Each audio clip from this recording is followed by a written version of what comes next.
Campaign 2020 is sponsored by Wisconsin Hospital Association, Quick Trip,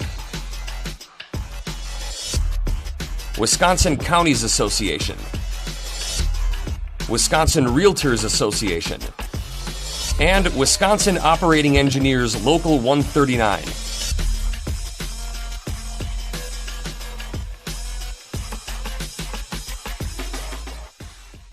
Clint Moses of Menomonie is a Republican candidate in the 29th Assembly District. The primary is August 11th. Clint, welcome to WisconsinEye. Hey, welcome. Good day. I noticed in some of your Facebook or campaign materials, you say one of your priorities is you're worried that small towns in Wisconsin are disappearing. What difference would you like to make on that subject if you're elected to the Assembly, sir? Well, the biggest area is making sure we're not over-regulating those businesses in those small towns, making sure that our ordinances are obviously protecting people, but not overbearing. Small business creates a lot of jobs in a lot of these small communities. It's nice to be able to keep jobs in our small towns so people aren't commuting, like in our case, up to the Twin Cities metropolitan area or into St. Croix County, like Hudson, some of the more urban areas. But biggest thing would be to really watch how much we are regulating. I own my own small business. I actually own a couple of them, and I've seen the impact that sometimes the ordinances can have. Many times they have good intentions, but then to have to actually work around them or work with them in order to run a business would be quite a challenge. I'm just curious, is there one ordinance that you want to cite as pretty onerous, Clint? Well, a good example, like in our business, Menomonie, where I live here, is pretty strict on their sign ordinance. Based on the square footage of the building you've got or the frontage that you've got, what size sign you can have. And one of our local big, like our big Chevy dealer here in town, put a lot of money into an old, was a Kmart, and they fixed it up and put in a nice dealership there. And then they weren't able to get adequate signage out there to display their products and stuff. And so I think that's one of those really restrictive things that I'd like to see. Just kind of common sense, I guess. Okay, I understand. Yeah. Let's work through a few issues here pending in the Capitol. You know, Clint, the governor has warned that because of the pandemic, we could collect $2 billion less in taxes in this current budget year. If there's a $2 billion budget shortfall and you're a member of the Assembly, you've got a tough choice. Do you cut current spending or do you raise taxes and fees? Where are you on that choice, sir? The easy answer for me as a conservative is you cut spending. You got to find areas where you can trim some of the spending. I'm not a big fan of raising taxes, whether it be gas taxes, property taxes, income taxes. I think here in Wisconsin, we already pay a pretty high percentage compared to a lot of other states. But I do know the challenges we're facing. You know, I'm on our local school board here in Menomonie, and I'm the clerk. And I know that we're going to be looking at budget shortfalls there. So we've already had these discussions. What areas do you cut? I mean, it's really hard because you still want to provide these programs and services, but definitely some trims are going to have to be made. Okay, you mentioned the fuel tax. Let's land on that a little bit. Yeah. That gas tax is 30.9 cents a gallon. Hasn't been raised in 10 years, but you don't support an increase to stabilize funding for our highways? Well, you look around at like neighboring states. For the longest time, I mean, I used to commute from Menomonie here to a clinic up in the Twin Cities in Bloomington, and I would always make sure I gassed up on the other side of the border because their their fuel tax was significantly cheaper than ours. Well, now they've caught up. So, I mean, I definitely think we got to look at the surrounding states, but no, I would not be in favor of a major increase for sure. So, okay. I'm intrigued. You serve on the school board. Schools and local governments deal with property tax limits and caps on how much they can levy in property taxes. Now you can pass a referendum to get around that. But my question, if you're a member of the Assembly, is would you vote to keep those property tax limits and caps or get rid of them? I would it's kind of a two-part answer for me. I would be in favor of keeping the caps that are in place. At most, maybe an inflationary increase. Like at our local school board, we've the last 2 years had for employees, for instance, for salary increases, a 1.92% increase, which is supposed to keep up with inflation. So other than that, like when it comes to like property taxes, I'm proud to say my time on our board here, we have not changed the mill rate on our property taxes for our constituents that are in the Menomonie area schools. So at most an inflationary increase, but I would want to definitely keep caps. I'm not a big fan of increased spending. Okay. Counties and local governments rely on the property tax to pay for about 40% of the services they provide. That's seventh highest in the nation and 10 percentage points higher than other Midwestern states. Is it time to consider alternative sources of revenue for counties and these local governments? Potential alternative sources of revenue, broadening the 5% state sales tax to now exempt products and services, or should local governments be allowed to levy the half-cent sales tax? Do we need to look at giving them some other revenue options, Clint? I do think, local government, I think our county should have a little bit more control over what they do. Like, for instance, here in Dunn County, where I'm from, they just implemented a wheel tax, which I just got to see the increases from that when I renewed my license plates here in the last month or so. So I do think you got to give local government some flexibility. I don't think we can restrict them at the state level.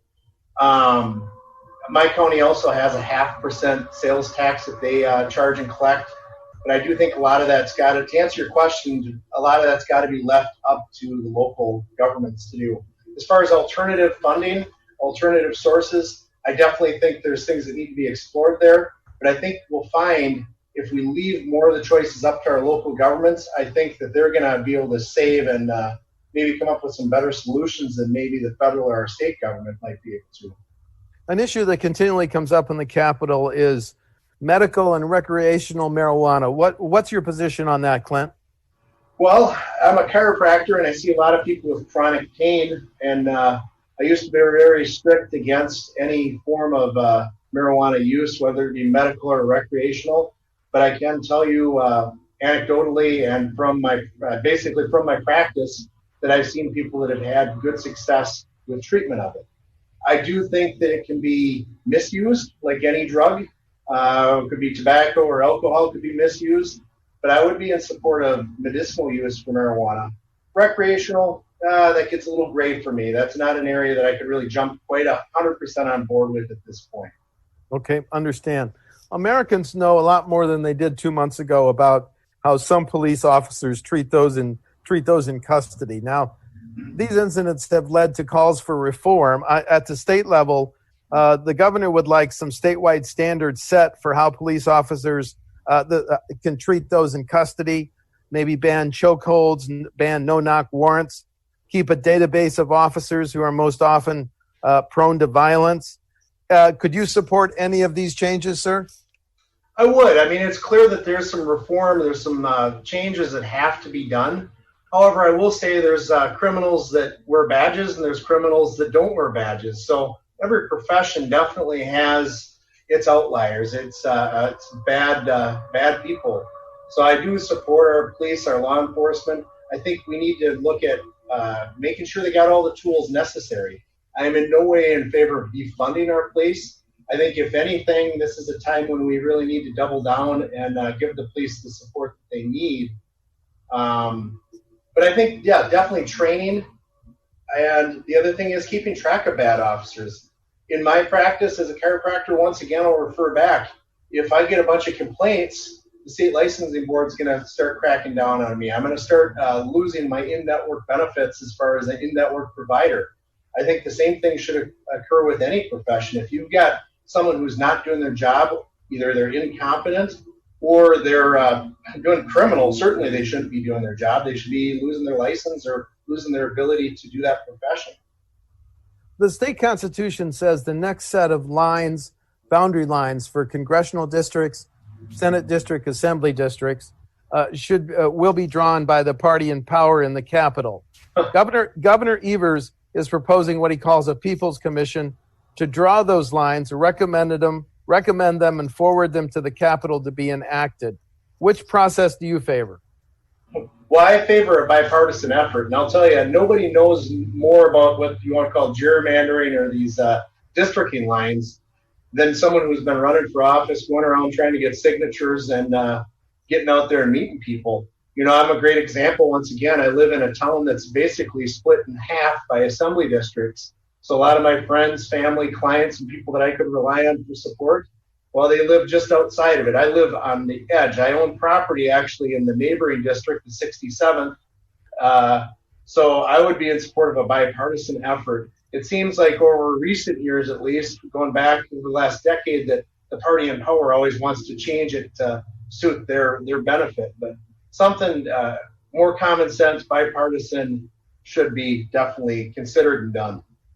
Well, we live in very interesting times with the COVID pandemic. What changes have you seen in your community or in businesses or in tourism up in your area, sir? Pretty significant. Once again, I practice, my business is in Menomonie, Wisconsin, which is about it's a college town. So we're right around 20,000. UW Stout is in our community. UW Stout with the students makes up pretty close to half of our population. So business impact on not only like our type of business, but also on the bars and the restaurants has been very, very significant since about mid-March, since St. Patrick's Day. Things have started to open up, but now it looks as though things are kind of cautionary again. I just had lunch at one of our local bars, taverns downtown here, and they've kind of gone back to some of the procedures they did 3 weeks ago when they first opened. Masks disappeared for a while. Now they're starting to appear again. In our business, for instance, on an average day, I would say around 50 to maybe as many as 60% of the people are back to wearing masks, and that number was down to probably 25%. Obviously, a business like ours, we're concerned about hygiene and everything else. Anyway, pre-COVID, we were very concerned with that, but definitely wiping down tables between clients and all that extra stuff, which a lot of the PPE type stuff has really impacted small businesses as far as like business like mine. I pay for that stuff. I don't pass it on to my customers. And honestly, our numbers are probably down about 30 to 40% still even today. So 30 to 40%. Yeah, 30 to 40%. Yep. That's a pretty significant hit. You know, COVID has not only hits the economy, but it puts more strain on healthcare providers that state government relies on. If you're a member of the assembly voting on the next state budget, do you think that budget should place an even greater priority on Wisconsin hospitals? I do. I think hospitals, and also in addition to that, I'd like to see more in our area go towards mental health funding as well. Okay. That's one of my big areas. That's one of my main talking points. I have a pretty strong background in history and mental health, and I see the challenges that it faces, not just the individual, the family, but also our government, our society as a whole. So I would like to see more emphasis put on the medical side of things as well. One more question on COVID. Should businesses that follow all the prescribed health and safety rules, either from WEDC or the CDC, should they have legal immunity from frivolous lawsuits? I don't think you can do that. I don't think there's a way to really do that. I think that's not a wise choice, because there's no way, even with all the tracking apps and some of the stuff that's out there, there's no definitive way that you can place blame on that, on one establishment for that type of thing. So no, I don't. Okay. I want to ask you about a study that said in 2015, outstate contractors were awarded $72 million in contracts for public works projects by local governments. But that $72 million more than doubled to $146 million in 2018. My question is, should bidding standards and requirements give preferences to Wisconsin companies when local governments authorize public works projects? Can you repeat that question again for me, Steve? Sure. If a local government is authorizing a major public works project, should it be required to look first at Wisconsin companies? I like to keep work local. However, I'm also a free market economy guy, so I like the competition too. If there's an outside company that can come in, do the job the same quality, following the same guidelines and restrictions and specifications, I think you need to go with the lowest bid on it. Good example, we've got a larger employer here in town that builds bridges and does a lot of road work. As of lately, they've been doing a lot of work over the border over in Minnesota because they're competitive over there. So I do think, to answer your question, I think it needs to go to the company with the best bid. Thank you. I want to respect your service on the local school board. You've got a big decision to make in terms of the fall classes coming up. Do you think your students in your school district are going to be able to go back to classroom learning, or will it be a combination? Your district's got to be up on that decision pretty soon. Yeah, we are. In fact, we just sent out a survey. Our superintendent here sent out a survey to all the families today, basically to see what families are comfortable with, what their preference is. If I were to venture a guess right now, I'd say it's probably going to be a blended option where we've got some live and then we've got certainly virtual as well. We are making plans to boost our virtual online program. The biggest challenge has been with the younger kids. Our high school and our middle school already had a pretty good virtual learning program, but a lot of districts that are struggling more with the little kids. I've got friends that are superintendents and board members in some of our neighboring smaller school districts, and they seem like they were able to adapt a little bit better than a district our size just because of numbers. And some of them got a head start because last winter or 2 winters ago, we had quite a few snow days. So they put a lot of effort into their virtual learning, which I think really paid off well for them. So I do think going back in the fall, we're going to see some level of blended. Of course, some of that's going to be dictated by what comes down from the EPI and from the state as well, what happens. So, okay. Just a couple of final questions. We've talked about a lot of issues. Is there any other issue that is a key part of your campaign that you want to touch on that we haven't mentioned yet, sir? I'm big on protecting individual constitutional rights. It's been a real fine line, obviously, with public safety, with what's been going on with the coronavirus, but then also protecting people's constitutional rights, their First Amendment rights, their ability to gather are huge to me as well. I mean, be smart, be reasonable, but to me, it's quite concerning how quickly we can lose those rights. Okay, final question. You want to highlight differences between you and your opponent on August 11? Why are you the most qualified?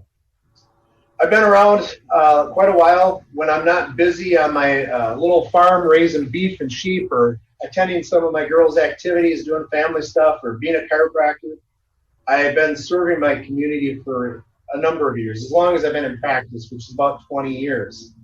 I've served from nursing home boards to the Boy Scout boards. I'm a past president of our local Rotary Club.